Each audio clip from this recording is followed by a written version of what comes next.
மேசராசிக்காரர்களே, இந்த வீடியோ உங்களுக்கே தற்செயலா வந்ததுன்னு நினைக்காதீங்க. இப்போ நீங்க இந்த மேசராசி பலன் பார்க்குறீங்கன்னா, அதுக்கு பின்னால ஒரு காரணம் இருக்குங்க.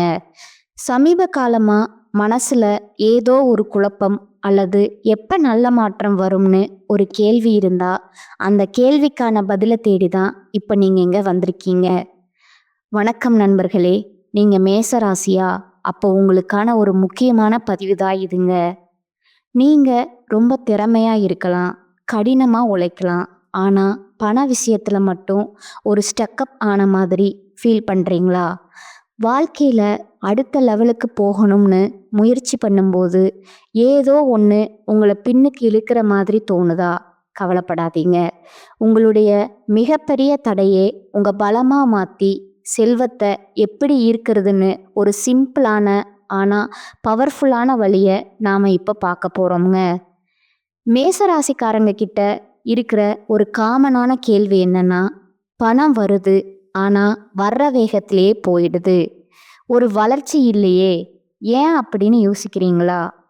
ரொம்ப ஆச்சரியமான விஷயம் என்னன்னா, இதுக்கான பதில் வேற எங்கேயும் இல்லைங்க, உங்க குணத்திலேயே தான் ஒளிஞ்சிருக்குங்க. ஆமாங்க, சுயமரியாதை. இதுதான் மேசராசிக்காரங்களோட கோர் கேரக்டருங்க. அவங்களோட அந்த அசைக்க முடியாத சுயமரியாதை ஒரு பக்கம் அவங்களுக்கு பெரிய பலம்ங்க.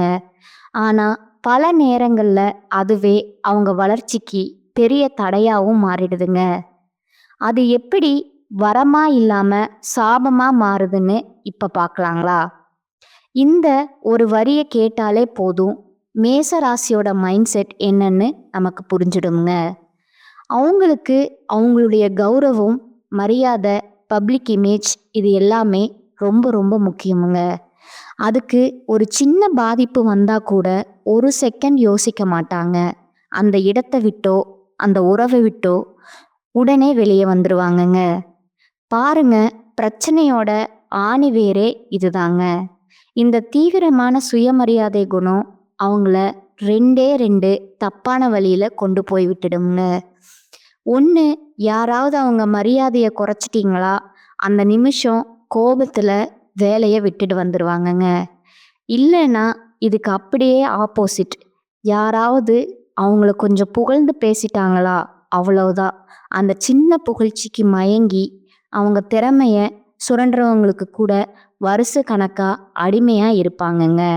யோசிச்சு பாருங்க, இந்த ரெண்டுமே வளர்ச்சியை தடுக்கிற விஷயங்கள் தானே. சரி, ஒரு குணாதிசயம் எப்படி இந்த அளவுக்கு தீவிரமா இருக்கு?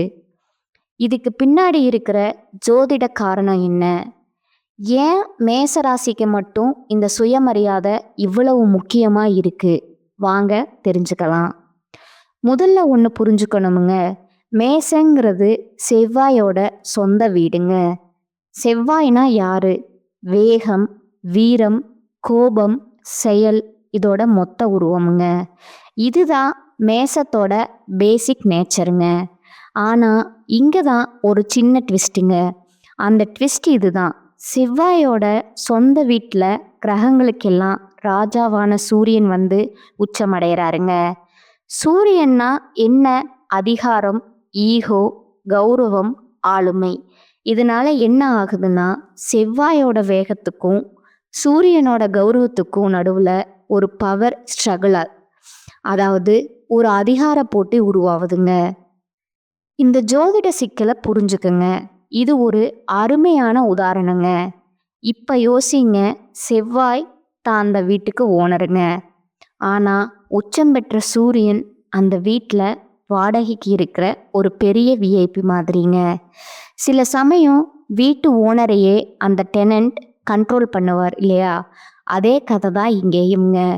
செவ்வாயோட வேகத்தை சூரியனோட கௌரவம் அடக்கி ஆளுதுங்க. இதனால தான் உங்களுக்குள்ள ஏன் வேகமாக செயல்படலாமா இல்லை கௌரவத்தை காப்பாற்றிக்கலாமான்னு ஒரு பெரிய மனப்போராட்டமே நடந்துக்கிட்டு இருக்குங்க. சரி, உங்களுக்குள்ள நடக்கிற இந்த கிரக யுத்தத்தை சமாதானப்படுத்தி ஒரு தெளிவான மனநிலையை அடையிறதுக்கு ஒரு தெய்வீகமான வழி இருக்குங்க. அதுதான் ஆனந்த தாண்டவம் புரியும் நடராஜர் வழிபாடுங்க. ஏன் நடராஜர்? ஏன்னா நடராஜ பெருமான் ஆகாய தத்துவத்தோட அதிபதிங்க. நம்ம ஜாதகத்துல இந்த ஆகாய தத்துவம் பேலன்ஸ்டா இல்லைன்னா மனசுல ஒரு விதமான பதட்டம், அமைதியின்மை, அவசர அவசரமா முடிவு எடுக்கிறதுன்னு பிரச்சனைகள் வருமுங்க. நீங்க மேச ராசினா நான் சொல்றது உங்களுக்கு நல்லாவே கனெக்ட் ஆகுமுங்க. நடராஜரை நீங்க வழிபட ஆரம்பிக்கும்போது இந்த ஆகாய தத்துவம் சமநிலைக்கு வருமுங்க. அலைப்பாயிர மனசு அமைதி அடையுமுங்க. உணர்ச்சிகளை கட்டுப்படுத்தி தெளிவா யோசிக்க இது ஒரு அற்புதமான வழிங்க. அதனால தான் சொல்றேன், முடிஞ்சா வருஷத்துக்கு ஒரு தடவையாவது சிதம்பரத்துக்கு போய் அந்த நடராஜரை தரிசனம் பண்ணிட்டு வாங்க. அது உங்க வாழ்க்கையில ஒரு பெரிய பாசிட்டிவ் மாற்றத்தை கொண்டு வருமுங்க. உங்களுக்குள்ள இருக்கிற அந்த போராட்டத்தை அமைதிப்படுத்த இது ஒரு பெரிய ரொம்ப பவர்ஃபுல்லான பரிகாரமுங்க. தெய்வீக பரிகாரம் ஒரு பக்கம் இருக்கட்டும்ங்க. நாம அன்றாட வாழ்க்கையில கடைபிடிக்க வேண்டிய ஒரு விஷயம் இருக்குங்க. அது ரொம்ப சிம்பிள்ங்க. ஆனா ரிசல்ட் ரொம்ப பெருசுங்க. ஆமாங்க, நீங்க நம்பவே மாட்டீங்க. உங்களுக்கான ஒரே சக்தி வாய்ந்த பரிகாரம் பொறுமைங்க. அவசரப்படுறதும் எமோஷ்னல் ஆகுறதும் தான் உங்க வீக்னஸ்ங்க. அந்த ஒரு விஷயத்தை மட்டும் நீங்க கண்ட்ரோல் பண்ணிட்டீங்கன்னா வெற்றி உங்க பக்கம்தாங்க. சொல்றது ஈஸி, எப்படி பொறுமையா இருக்கிறதுன்னு கேட்குறீங்களா? அதுக்கு ஒரு 4 ஸ்டெப்ஸ் இருக்குங்க. 1, எந்த முடிவையும் உடனே எடுக்காதீங்க. கோபத்துல வேலையை ரிசைன் பண்ணணும்னு தோணுதா? ஒரே ஒரு நாள் டைம் எடுத்துக்கோங்க. 2வது, முக்கியமான விஷயங்களை முடிவு பண்ணும்போது தனியா உட்கார்ந்து நல்லா யோசிச்சு டைம் ஒதுக்குங்க. 3வது, யாராவது உங்களை புகழ்ந்தா ரொம்ப ஜாக்கிரதையா இருங்க. ஏன்னா அது உங்களோட வீக்னஸ்ங்க. அந்த நேரத்துல எந்த முடிவும் தயவு செஞ்சு எடுக்காதீங்க. 4வது, ஒரு விஷயம் செய்யறதுக்கு முன்னாடி நம்பிக்கையானவர்கிட்ட ஒரு வார்த்தை அல்லது அட்வைஸ் கேளுங்க. எனக்கு எல்லாம் தெரியும்னு நினைக்காம இருந்தாலே பாதி பிரச்சனை சால்வ் ஆயிடுமுங்க. ஆக மொத்தம் நடராஜர் வழிபாடுங்கிறது தெய்வீக வழியும் பொறுமைங்கிற நடைமுறை வழியும் சேர்ந்தது தாங்க உங்க வெற்றிக்கான பாதைங்க. உங்களை எது தடுக்குதுன்னு நீங்க புரிஞ்சுக்கிட்டா போதும், அது உங்க கண்ட்ரோலுக்கு கொண்டு வந்துடலாம் இல்லையா? இந்த வரிகளை மனசுல நல்லா பதிய வச்சுக்கோங்க. மாற்றம் வெளியில இருந்து வரப்போறது இல்லைங்க, அது உங்களுக்குள்ள இருந்து தான் வரணுமுங்க. உங்க அவசரத்தையும் புகழ்ச்சிக்கு மயங்குற குணத்தையும் மாத்திக்க நீங்க ரெடியா இருந்தா வெற்றி ஆட்டோமேட்டிக்கா உங்களை தேடி வருமுங்க. பாருங்க, உங்க சுயமரியாதைங்கிறது ஒரு ரெட்டை முகம் கொண்ட கத்தி மாதிரிங்க. அது உங்களை காயப்படுத்தவும் செய்யும், பாதுகாக்கவும் செய்யுமுங்க. அதை நீங்க கோபத்துல பயன்படுத்தினா அது உங்க தடைங்க. அதே சுயமரியாதைய பொறுமையோட சரியான இடத்துல பயன்படுத்தினா அதுதான் உங்களுடைய மிகப்பெரிய பலம்ங்க. உங்களுக்கு இந்த மார்ச் மாதத்திலிருந்து பார்த்தீங்கன்னா சனியுடைய வக்ர பயிற்சியும் குருவுடைய வக்ர நிவர்த்தியும் சுக்கிர பயிற்சி, சூரிய பயிற்சி, ராகு கேது பயிற்சி, அதுக்கப்புறம் பார்த்தீங்கன்னா 5 வருட கிரகங்களுடைய சேர்க்கைன்னு இத்தனை பலன்களும் உங்களுக்கு ஒவ்வொரு மாதமும் ஒவ்வொன்றா கிடைக்கிறதுனால இந்த 2026ல் வரக்கூடிய அடுத்த 6 மாதங்கள் அப்படிங்கிறது ஒரு மிகப்பெரிய ராஜயோகத்தை கொண்டுள்ள நாட்களாக பார்க்கப்படுதுங்க. முதலாவதா உங்களுக்கு சனியுடைய வக்ர நிவர்த்தி. சனி பகவான் பார்த்தீங்கன்னா தற்பொழுது மீன ராசியில வக்ர நிவர்த்தி அடைகிறாருங்க. அப்படி வக்ர நிவர்த்தி அடையும் போது என்ன ஆகும்னா, தற்பொழுது நடந்துட்டு இருக்கக்கூடிய உங்களுக்கு 7.5 சனியானது இதனுடைய தாக்கம் அப்படிங்கிறது வெகுவாகவே குறைய போகுதுங்க. அப்படி வெகுவா குறையிற டைம்ல பார்த்தீங்கன்னா நல்ல ஒரு தொடக்கமும் முன்னேற்றமும் விரைவில் உங்க வாழ்க்கையில ஒரு நல்ல அத்தியாயத்துக்கு போகக்கூடிய வாய்ப்பு இருக்குதுங்க. இத்தனை நாட்களா நெகட்டிவா, அதாவது மைனஸா மட்டுமே செயல்பட்டு கொண்டிருந்த இந்த சனி பகவான் வக்ர நிவர்த்தி அடையிறதுனால உங்களுக்கு ப்ளஸ்ஸா மாறி செயல்பட போறாருங்க. இதன் மூலமா கடந்த காலகட்டங்கள்ல நீங்க சனி பகவான் மூலமா உங்க வாழ்க்கையில எதெல்லாம் இழந்துட்டு கஷ்டப்பட்டுட்டு வருத்தப்பட்டுட்டு இருந்தீங்களோ அது அனைத்தும் திரும்ப பெறக்கூடிய ஒரு காலகட்டமா பார்க்கப்படுதுங்க. அடுத்ததா குருவுடைய வக்ர நிவர்த்தி. உங்களுடைய ராசியில 8ஆம் இடத்துல குரு பகவான் இருக்கிறதுனால தான் பொருளாதாரத்துல மிகப்பெரிய சிக்கலையும், சரிவையும் சந்திச்சிருப்பீங்க. ஆனா, குரு பகவான் 2ஆம் இடத்திலிருந்து தற்பொழுது 3ஆம் இடமான லக்னஸ்தானத்தை நோக்கி வரதுனால, ஒட்டுமொத்த குரு பெயர்ச்சி பலனும் தற்பொழுது உங்களுக்கு முழுமையா கிடைக்கிறதுனால, பொருளாதாரத்துல ஒரு மிகப்பெரிய அசுழவறட்சி அப்படிங்கிறது உங்களுக்கு நடக்க போகுதுங்க. அடுத்ததா சுக்கிர பெயர்ச்சி. சுக்கிர பெயர்ச்சியை பொறுத்த வரைக்கும் 12 ராசிகளுக்குமே பொது பலனா பார்க்கப்படுதுங்க. அதன் மூலமாகவும் உங்களுக்கு நிச்சயம் கூடுதல் முன்னேற்றம் அப்படிங்கிறது ஏற்பட போகுதுங்க. அடுத்ததா ராகு கேது பெயர்ச்சி. ஐயோ, ராகு கேது பெயர்ச்சியா சொன்னாவே எல்லாமே பயப்படுவாங்க. ஏன்னா கடந்த காலகட்டங்களில் இந்த ராகு கேது பெயர்ச்சி நிறைய கஷ்டங்களும் துன்பங்களும் இழப்புகள் மட்டுமே நீங்கள் அதிகப்படியாக சந்திச்சிருப்பீங்க. ஆனால் இப்பொழுது உங்களுக்கு விரைவில் உடல் சார்ந்த பிரச்சனைகள் அனைத்தும் முழுவதுமாக நிவர்த்தி பண்ணக்கூடிய ஒரு காலகட்டமாக இந்த ராகு கேது கட்டம் பார்க்கப்படுதுங்க. அதற்கு அடுத்ததா 5 வருட கிரகங்களுடைய சேர்க்கைங்க.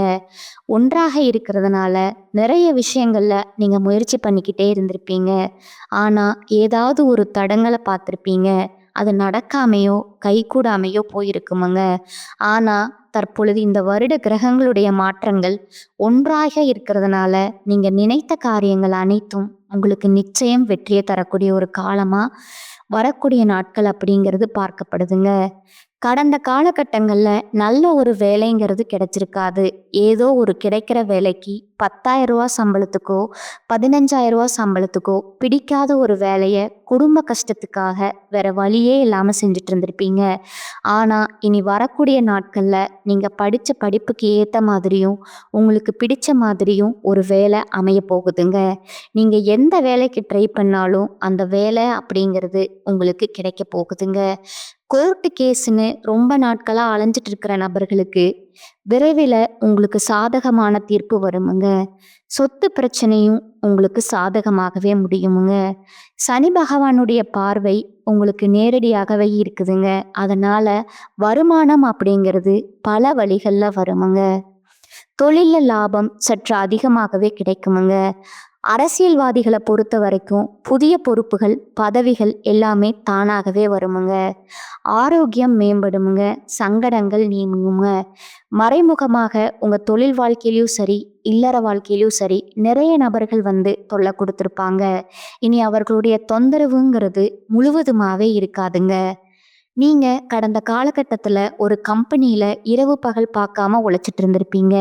உங்களுடைய சொந்த கம்பெனியாக நினச்சி வேலை செஞ்சுருப்பீங்க. ஆனால் உங்களுக்கு இது நாள் வரைக்கும் சரியான அங்கீகாரம் கிடைச்சிருக்காதுங்க. ஆனால் தற்பொழுது பார்த்தீங்கன்னா நீங்கள் வேலை செய்யக்கூடிய இடங்களில் உங்களுக்கு சம்பள உயர்வு பதவி உயர்வு மேலே இருக்கக்கூடிய அதிகாரிகளோட ஆதரவு முதற்கொண்டு கிடைக்க போகுதுங்க. இனி உங்கள் வார்த்தைக்கு மதிப்பும் மரியாதையும் கிடைக்க போகுதுங்க. இனி நீங்கள் நினச்சது எல்லாமே நடக்குமுங்க. தொழில் வியாபார தடைகள் அனைத்தும் விலகுமுங்க. லாபம் அதிகமாக கிடைக்குமுங்க.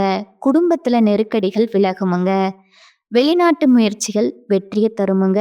தெய்வ சிந்தனை அதிகமாகுமுங்க. பெரியோர்களுடைய உதவிகள் கிடைக்குமுங்க. உறவில் இருந்த சண்டை சச்சரவு முழுவதுமாக விலகுமுங்க. புதிய நண்பர்கள் உங்களுக்கு உதவி செய்வாங்க. தொழிலில் ஏற்பட்ட நெருக்கடிகள் நீங்குமுங்க.